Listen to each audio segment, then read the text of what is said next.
Magandang araw sa inyong lahat. Ako si Michael Angelo Serra, first year resident ng Department of Family and Community Medicine.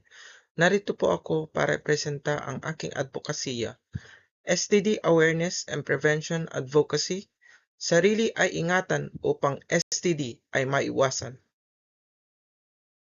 Ayon sa World Health Organization noong 2016, humigit-kumulang 1 milyon ng mga bagong kaso ng STI ay naitala araw-araw, at ang pinakakaraniwan sa mga ito ay ang syphilis, chlamydia, at gonorrhea. Around 90% ay galing sa low at middle income countries. Isa na rito ang Pilipinas. Ano nga ba ang STDs? Kilala rin ito bilang Sexually Transmitted Infections o STIs. Ito ay mga sakit na naipapasa sa pamamagitan ng pakikipagtalik, mapa-oral o anal, physical contact sa balat ng infected na partner, at pwede din sa mga body fluids tulad ng sa semilya, vaginal discharge, dugo at sa breast milk. Naipapasa din ito kapag naghihiraman ng needles habang nagdodroga. Maraming klase ang STDs, kaya naman nahati ito sa kung anong klaseng organismo ang nagdudulot ng sakit. Una, bakterya na pwedeng gonorrhea, chlamydia at syphilis. Pangalawa, protozoa, pwedeng maging trichomoniasis. Pangatlo, fungus na pwedeng candidiasis.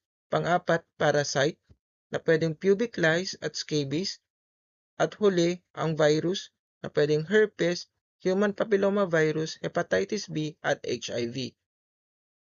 Una sa mga bakterya ay ang gonorrhea. Karaniwan itong tinatawag na tulo dahil sa malapot, may amoy, kulay dilaw o berde na discharge na kusa na lang lumalabas sa ari.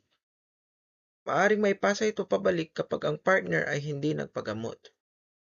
Pangalawa ay ang chlamydia. Ito ay nakakadulot ng permanent damage sa organ ng mga babae. Ang cervix, epididymis, urethra, rectum, lalamunan at mata ay maaari rin itong maapektuhan. Ang pangatlo ay ang syphilis. May 4 na stages na may kanya-kanyang sintomas at komplikasyon ang syphilis. Ang unang stage ay ang primary syphilis, na lumalabas pagkalipas ng 3 hanggang 6 na linggo simula ng pagkatalik. Pagtubo ng malaking ulcer sa bunganga o sa ari na di makati at masakit ang nakikita sa stage na to. Pangalawang stage ay ang secondary syphilis, kung saan ang measles-like rashes sa buong katawan na matigas sa pakiramdam at kumakalat sa palad at talampakan ang karaniwang nakikita sa stage na to. Bagamat walang makikitang signs o symptoms para sa latent syphilis, ito ay highly contagious, pero pwede pa rin itong maagapan kapag natugunan ng mas maaga. At kung hindi pa rin naagapan, ito ay hantong sa tertiary syphilis, kung saan ito ay pinakadelikado at pinakamahirap gamutin dahil naapektuhan na ang puso at ang utak. Sa protozoa naman ay ang trichomoniasis. Karaniwan itong nakikita sa mga babae kung saan may mabula na mabaho, kulay dilaw o berde na discharge na lumalabas sa ari. Sa fungal infection naman ay ang candidiasis. Labis na pangangati na may burning sensation sa may-ari ang karaniwang nararamdaman. Heavy, curd, at kulay puti na cheese-like discharge ang nakikita dito. Sa parasitic STI naman ay ang pubic lice. 5 araw pagkatapos ng infestation, pangangati sa genital area o anus ay nakikita. Karaniwan itong naipapasa sa pagtatalik, subalit posible pa rin maipasa ito sa pagkiram ng mga gamit tulad ng damit, bedsheet, tuwalya.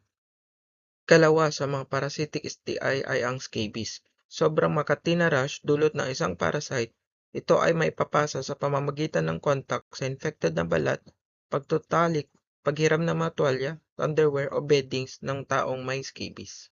Sa viral STI naman ay ang genital warts, dulot ng human papillomavirus.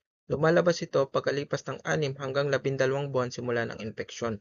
Ang mga bukol ay kulay rosas o kayumanggi at kapag nagsama-sama ay hugis cauliflower. Ang ikalawa naman ay ang herpes, sanhi ng 2 klase ng virus, HSV type 1 at saka type 2. Lumalabas pagkatapos ng 2 hanggang 7 araw na impeksyon. Uri ng STD na nagdudulot ng blisters at open sore. Ang pangatlo naman ay ang hepatitis B, na karaniwan nagsisimula 1 hanggang 2 buwan pagkatapos ng impeksyon. Paninilaw ng balat at mata at liver cancer ay madalas idulot ng hepatitis B. Maaari rin itong makita sa ibang body fluids tulad ng semen, breast milk at saliva. Ang ikaapat ay HIV, klase ng impeksyon na inatake ang immune system ng tao. Wala pang lunas para sa sakit na to. Ginagamitan ng antiretroviral drugs para maiwasan ang pagpasa ng virus sa ibang tao. Maaring tumuloy sa AIDS pag di naagapan, kung saan mas mapapalala nito ang kalagayan ng pasyente. Mga komplikasyon sa lumalalang STDs: pagkabaog, infertility, at urethral stricture, endocarditis at meningitis, cervical cancer, at liver cancer. Ano-ano ang mga sintomas ng STI?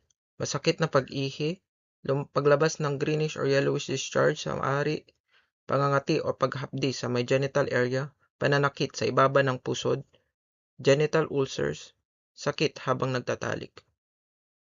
Kapag may nararamdamang sintomas, huwag matakot, huwag ipagpaliban at huwag mag-self-medicate ng antibiotics.